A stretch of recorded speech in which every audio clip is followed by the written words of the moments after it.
Good morning, students. Class +2.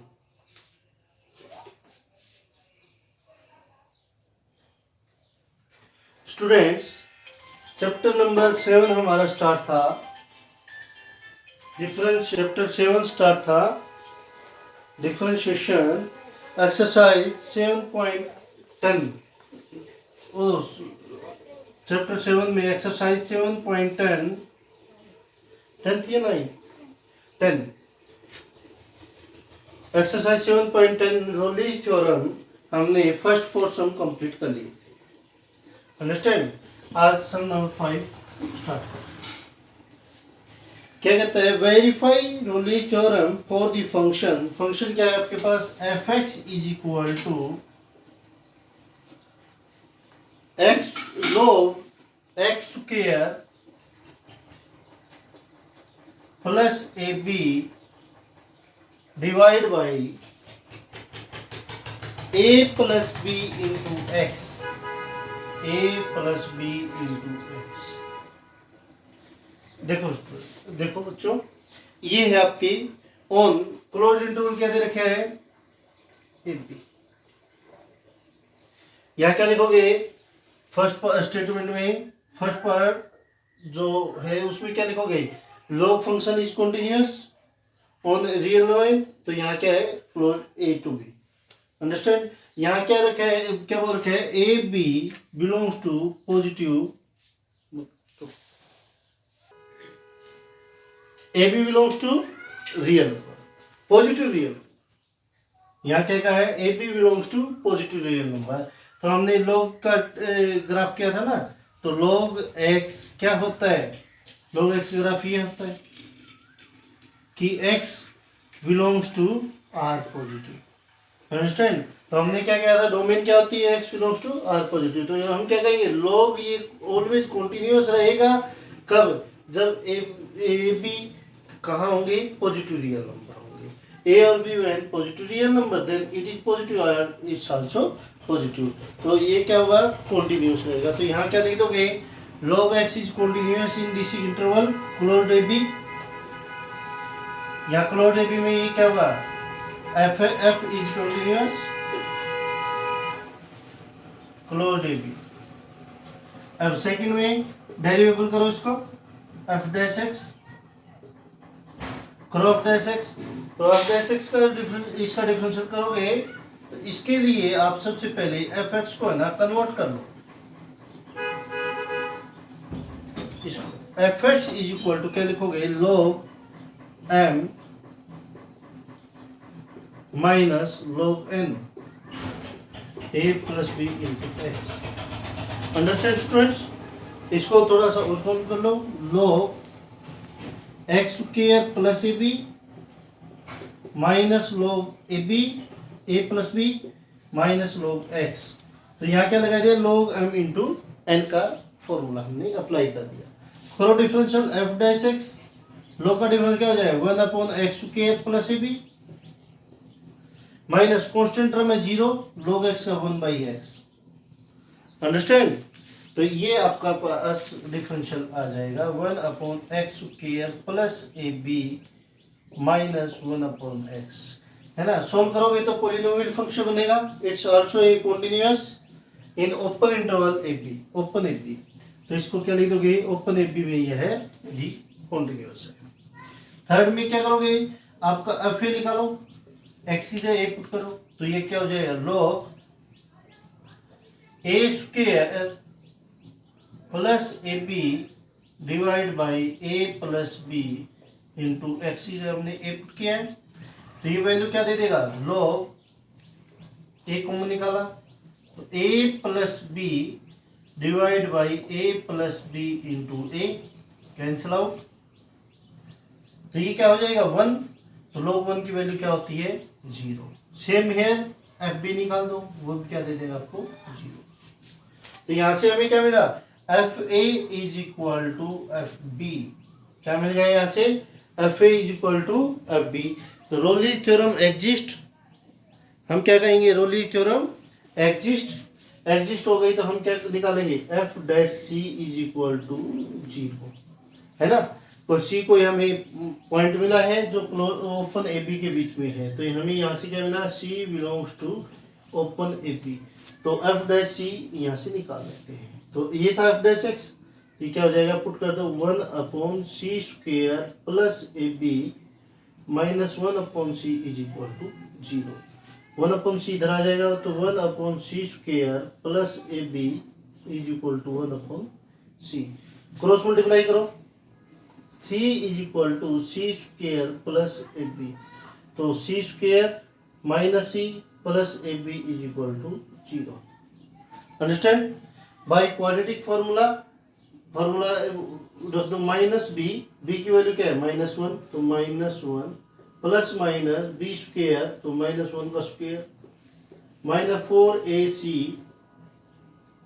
Upon 2a, यहां से आपके पास b की वैल्यू, c की वैल्यू निकाल सकते हो बच्चों।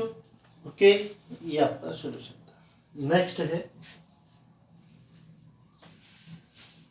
या फिर इसको थोड़ा सा ऐसे सॉल्व कर लो, इसको इसकी बजाय यहाँ से एलसीएम लेके सॉल्व कर लो, c² प्लस ए बी इंटू सी, तो यहाँ क्या हो जाएगा, c minus c² minus a b is equal to 0, cross multiply करोगे तो यहाँ से भी c की वैल्यू आ जाएगी। ओके बच्चों, ये था आपका रूल। चलो नेक्स्ट है,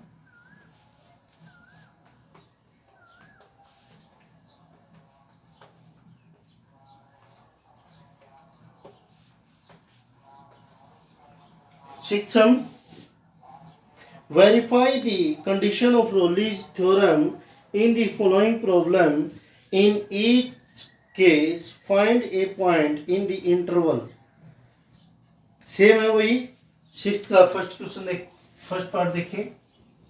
फंक्शन दे दिया f x is equal to e power of 1 minus x², interval है आपका -1 to 1, इंटरवल क्या दे दिया, -1 to 1, तो यहाँ क्या लिखोगे फर्स्ट स्टेटमेंट, फर्स्ट पार्ट में, कि जो एक्सपोनेंशियल फंक्शन है वो ऑलवेज कॉन्टिन्यूअस होते हैं रियल लाइन के ऊपर, तो -1 to 1 में क्या हो जाएंगे, कॉन्टिन्यूअस, तो ये f इज कॉन्टिन्यूअस, यहाँ लिख देना exponential function is continuous, then f is continuous closed interval -1 to 1।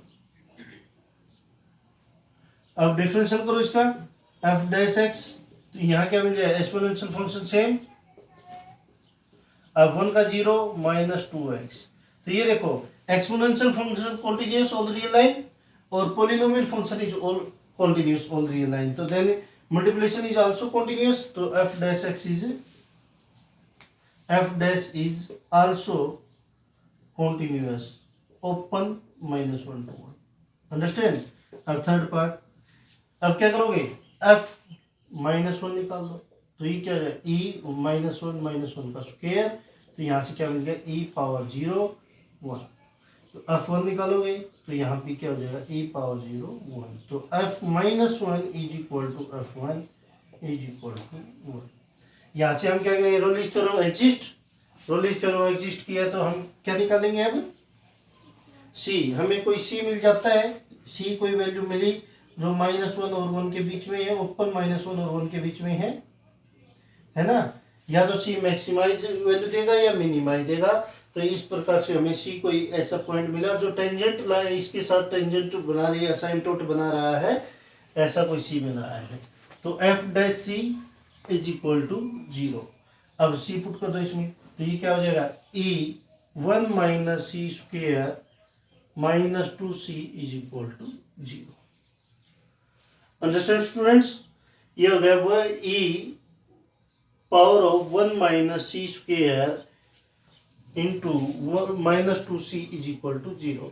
देखो e 1 माइनस c² कभी भी 0 के बराबर नहीं होगा, ओके, क्योंकि एक्सपोनेंशियल फंक्शन वैल्यू कभी 0 नहीं देता, तो ये कभी 0 के बराबर नहीं होगा, तो वैल्यू क्या बची, और -2c इज इक्वल टू 0, तो इंप्लाइज दैट c की वैल्यू क्या आ गई आपके पास, 0। अब 0 चेक करो, क्या 0 बिलोंग कर रहा है -1 और 1 के बीच में, यस, तो देन इंप्लाइज दैट c आपके पास वैल्यू क्या दे देगा, 0 वैल्यू दे देगा। अंडरस्टैंड कर सकते हो? नेक्स्ट है आपका सेकंड की, देखो सिक्स्थ का सेकंड पार्ट देखें।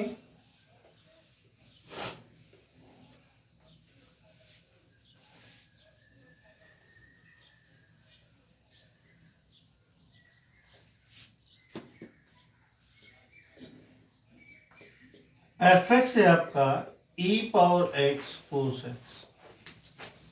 F x is equal to e power x cos x on interval क्या दे रखा है, -π/2 से π/2। चेक करें कि ये रोलिस थ्योरम एग्जिस्ट करती है या नहीं करती है। एग्जिस्ट करती है तो वो वैल्यू फाइंड आउट करनी है।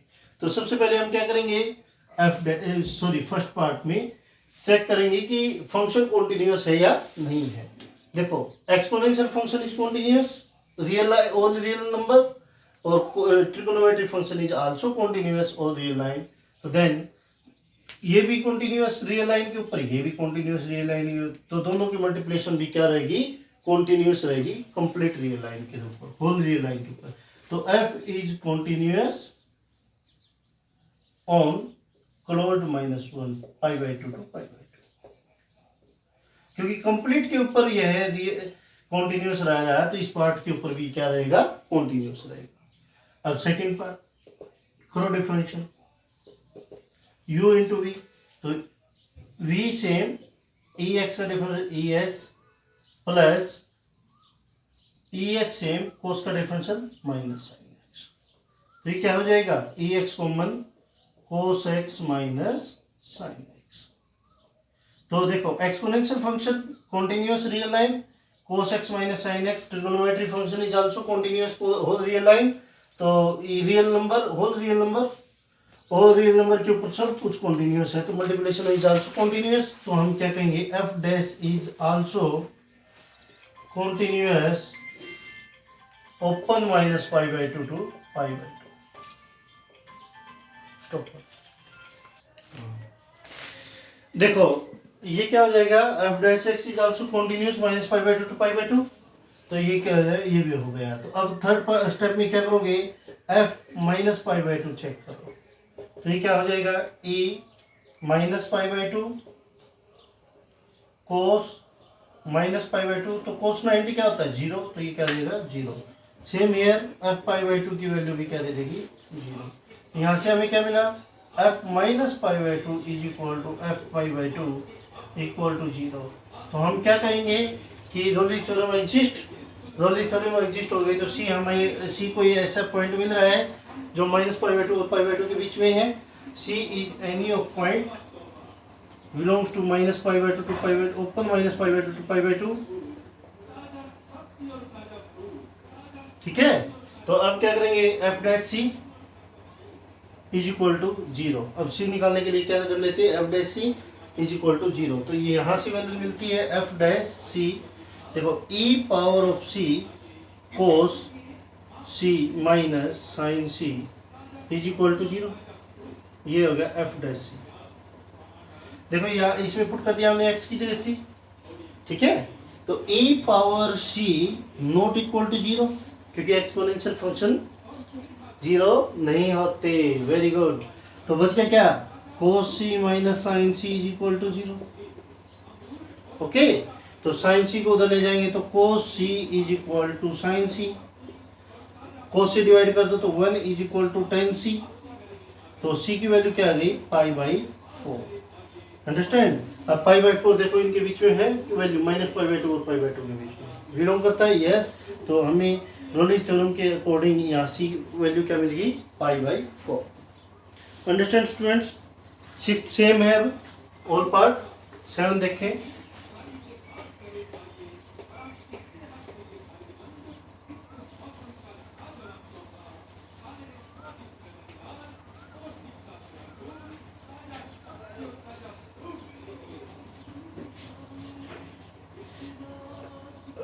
Examine the applicability of Rolle's theorem। Same है बच्चों, वही जो पहले किए हैं। 8 सम देखें। Using Rolle theorem find the point on the curve. आपको रोल थ्योरम अप्लाई करके पॉइंट निकालना है। y is equal to 16 minus x square. Interval क्या है? -1 to 1, x belongs to -1 to close interval -1 to, ये गिवन है कि y is equal to this, x is equal to this. आपको वो टेंजेंट असाइनमेंट का वो पॉइंट निकालना है जिसके ऊपर यह मूव करती है, मैक्सिमा देता है या मिनिमा देता है। ठीक है, तो करें। सबसे फर्स्ट पार्ट रोलिंस थ्योरम वही, polynomial function is continuous all real line, तो देन इट इज कॉन्टिन्यूअस। इसको मैं f मान लेता हूं, तो f is continuous -1 to 1। Second step derivative कर दो, f dash is equal to 16 0 - 2x, it's also polynomial, also continuous, open -1 to 1। अब क्या कर दोगे थर्ड स्टेप में, अब -1 निकालोगे तो क्या हो जाएगा 16 - 1 स्क्वायर इज इक्वल टू 15, और f1 निकालोगे तो 16 - 1 स्क्वायर 15। तो यहाँ क्या हो गया, एग्जिस्ट हो गया। तो हम क्या कहेंगे, रोलिंस थ्योरम एग्जिस्ट हो गया। तो हमें क्या मिला है, सी कोई पॉइंट मिला है जो मैक्सिमा और मिनिमा वैल्यू देगा। तो f dash C is equal to 0, f dash C is equal to 0। तो f डैश सी क्या है, -2c इज इक्वल टू 0। तो c की वैल्यू क्या है, 0। अंडरस्टैंड, c की वैल्यू क्या आ गई, 0। तो इसका मीन्स क्या है कि अब देखो c की वैल्यू 0, तो इंप्लाइज दैट, तो हम क्या कहेंगे x is equal to 0। x कहाँ है, क्या हो गया 0, कि 0 एक ऐसा पॉइंट मिला जो x एक्सिस के ऊपर है। तो अब वैल्यू ऑफ x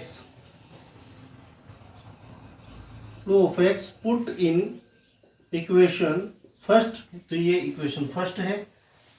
ठीक है, पुट कर दो तो y इज इक्वल टू 16 - 0, तो आंसर क्या गया 16। अंडरस्टैंड, तो पॉइंट क्या हो गया, x का 0 y का 16।